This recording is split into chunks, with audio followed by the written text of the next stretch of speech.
Coxiella burnetii, the bacteria that causes Q fever, has a worldwide distribution. This bacteria is very resistant to physical and chemical methods of disinfection and is very hardy in the environment. For instance, Coxiella burnetii can survive 7 to 10 days on wool at room temperature, 1 month on fresh meat in cold storage, and 120 days in dust. The organism is, however, killed by pasteurization.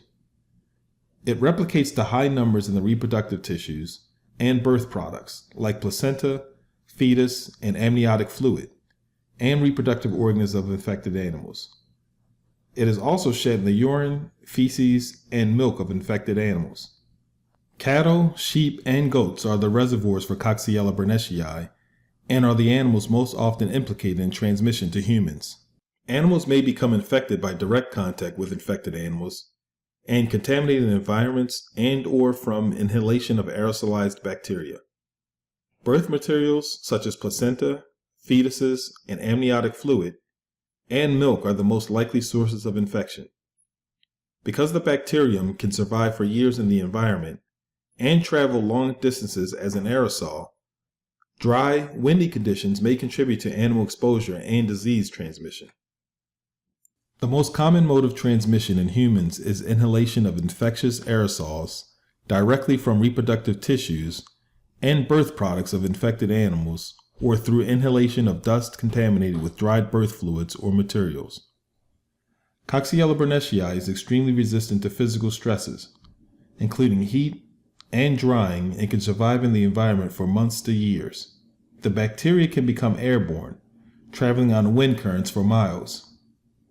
Other modes of transmission such as tick-borne, foodborne, and person-to-person spread have been reported, but are considered rare.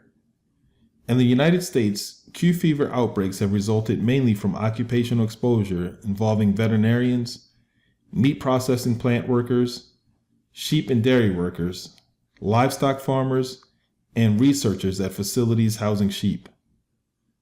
Individuals who live or spend time near ranches and livestock rearing facilities are at increased risk for infection.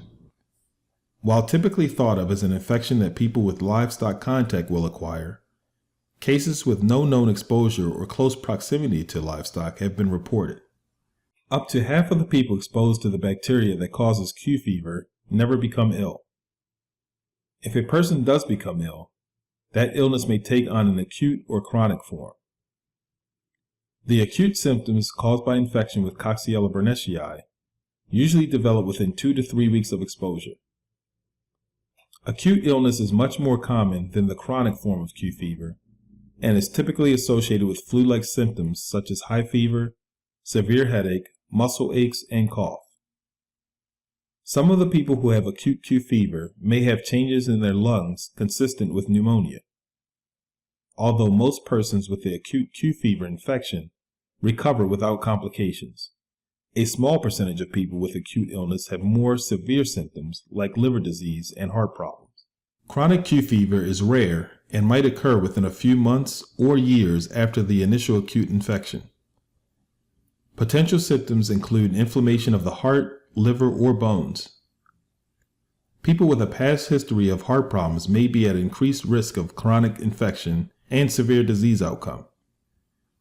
People with weakened immune systems, like people receiving cancer treatments or people who have received organ transplants that have become ill with acute disease, may also be more likely to develop the chronic form of Q fever.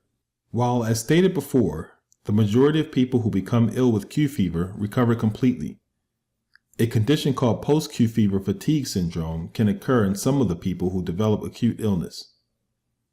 The majority of patients with post-Q fever fatigue syndrome are previously healthy persons who develop a complex of symptoms dominated by debilitating fatigue after acute Q fever illness. Other symptoms such as nausea, headache, night sweats, difficulty sleeping, depression, and impaired short-term memory might also occur along with the fatigue.